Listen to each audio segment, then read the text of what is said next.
G20 summit के दौरान राष्ट्रपति भवन में आयोजित होने वाली रात्रि भोज के लिए निमंत्रण पत्र को लेकर विवाद छिड़ गया।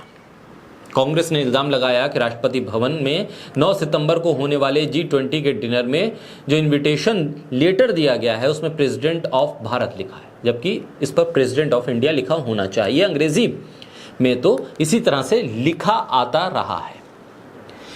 क्या यह विपक्ष के इंडिया गठबंधन की ताकत का नमूना है? क्या यह इंडिया गठबंधन की पहली जीत है? क्या विपक्ष की सबसे मजबूत दस्तक अब सुनाई देने लगी है? क्या 2024 से पहले एनडीए को अब इंडिया से डर लगने लगा है? राष्ट्रपति ने G20 के नेताओं को डिनर पर बुलाया, खुद को प्रेसिडेंट ऑफ इंडिया की जगह प्रेसिडेंट ऑफ भारत कहा।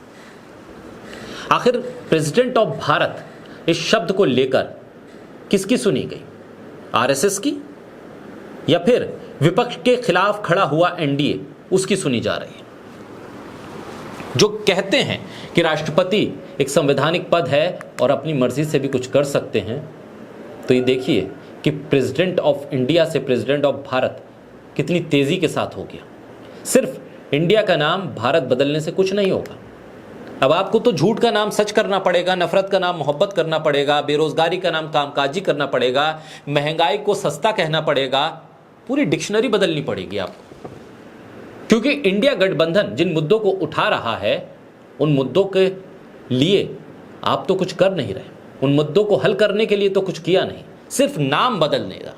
कभी शहर का नाम बदल दीजिए, कभी किसी चौराहे का नाम बदल दीजिए, कभी किसी इमारत का नाम बदल दीजिए, कभी किसी ट्रेन का नाम बदल दीजिए, कभी एयरपोर्ट का नाम बदल दीजिए, कभी रेलवे स्टेशन का नाम बदल दीजिए। सिर्फ नाम बदलने से आप इतिहास नहीं लिख सकते।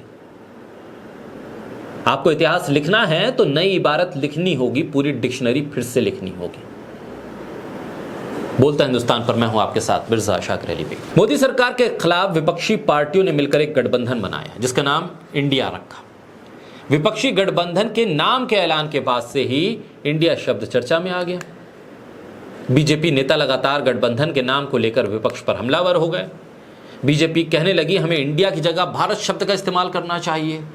अंग्रेजों ने इंडिया शब्द को गाली की तरह इस्तेमाल किया था, अब हम इसे इस्तेमाल नहीं करेंगे, अब भारत शब्द का इस्तेमाल करना चाहिए, ये हमारी संस्कृति है। 2014 के बाद से बीजेपी को अब संस्कृति याद आ रही है। अब समझ में आ रहा है कि अंग्रेज इंडिया शब्द का इस्तेमाल गाली के तौर पर करते थे, अब तक समझ में नहीं आ रहा था। अब आरएसएस को भी लग रहा है कि भारत का इस्तेमाल होना चाहिए, भारत शब्द का इस्तेमाल होना चाहिए। इतना छोटा दिल और इतना डर 2024 से पहले एनडीए के भीतर और बीजेपी के भीतर पहली बार देखने को मिल रहा है। असम के मुख्यमंत्री तो बहुत आगे थे, उन्होंने तो अपने ट्विटर हैंडल के जो बायोडेटा था, बायो जो था, उसमें से इंडिया को हटाकर भारत लिख दिया था। खुद प्रधानमंत्री ने इंडिया को लेकर बयान दिए थे, घमंडिया कह दिया था। ये सोचते ये समझते हुए कि संविधान में लिखा है कि Bharat that is India, Bharat के संविधान ने माना है, ये आप उसे घमंडिया कह रहे हैं और तब भी आप राष्ट्रवादी हैं, देशभक्त हैं।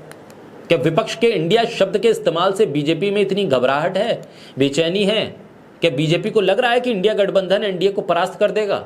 आखिर बीजेपी की इस बेचैनी के पीछे की वजह क्या है? ये वही सरकार है जो डिजिटल इंडिया, खेलो इंडिया, स्टार्टअप इंडिया, अलग अलग तरह के इंडिया शब्दों के साथ योजनाओं को लेकर वाहवाही लूट रही थी, विज्ञापन दे रही थी, इश्तिहार छपवा रही थी।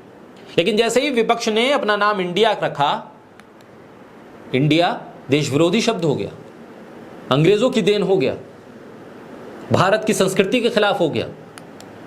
निमंत्रण पत्र जो दिया उस पर कांग्रेस की तरफ से जयराम रमेश ने लिखा, तो ये खबर वाकई सच है। राष्ट्रपति भवन ने 9 सितंबर को G20 रात्रि भोज के लिए सामान्य प्रेसिडेंट ऑफ इंडिया के बजाय प्रेसिडेंट ऑफ भारत के नाम का निमंत्रण भेजा है। संविधान का अनुच्छेद 1 साफ कहता है भारत जो इंडिया है राज्यों का एक समूह है, लेकिन अब इन राज्यों के समूह पर भी हमला हो रहा है। केंद्र सरकार ने 18 से 22 सितंबर तक संसद का विशेष सत्र भी बुला लिया। इस दौरान सरकार कई खास बिल संसद में पेश करेगी। कहा जा रहा है कि भारत के संविधान से इंडिया शब्द को हटाने की कोशिश होगी, मोदी सरकार के एजेंडे में से शामिल किया जाएगा। संसद के आगामी विशेष सत्र में अभी क्या एजेंडा है सरकार ने साफ तौर पर नहीं रखा है, लेकिन एक आर्टिकल भी आया था जिसमें कहा गया था कि संविधान को बदल देना चाहिए, नए सिरे से लिखना चाहिए। आप कड़ियों को अगर जोड़ेंगे तो आपको लगेगा कि संविधान भी बदला जाना है, एक राष्ट्र एक चुनाव भी आना है, और उसके साथ साथ यूनिफॉर्म सिविल कोड। तो किस तरफ जा रहे हैं? हाल ही में आरएसएस के सरसंघचालक मोहन भागवत ने लोगों से इंडिया की जगह भारत नाम के इस्तेमाल करने की अपील करते हुए कहा था कि इस देश का नाम सदियों से भारत है, इंडिया नहीं, और इसलिए हमें इसका पुराना नाम ही इस्तेमाल करना चाहिए। तो जो सदियों से होता चला आया है उसी को करना चाहिए। आरएसएस की चल रही है इस देश के भीतर, प्रधानमंत्री मोदी की चल रही है, बीजेपी की चल रही है, या ये सिर्फ घबराहट है या नया राष्ट्रवाद है? 2024 से पहले सूझ नहीं रहा है कि करें तो करें क्या? G20 समिट आप पूरी दुनिया को संदेश देने जा रहे हैं। आप संदेश ये दे रहे हैं कि भारत के भीतर अभी तय नहीं हो पा रहा है कि आपके देश का नाम क्या है, और आप विश्व गुरु बनने की तरफ कदम बढ़ाने की बात करते हैं।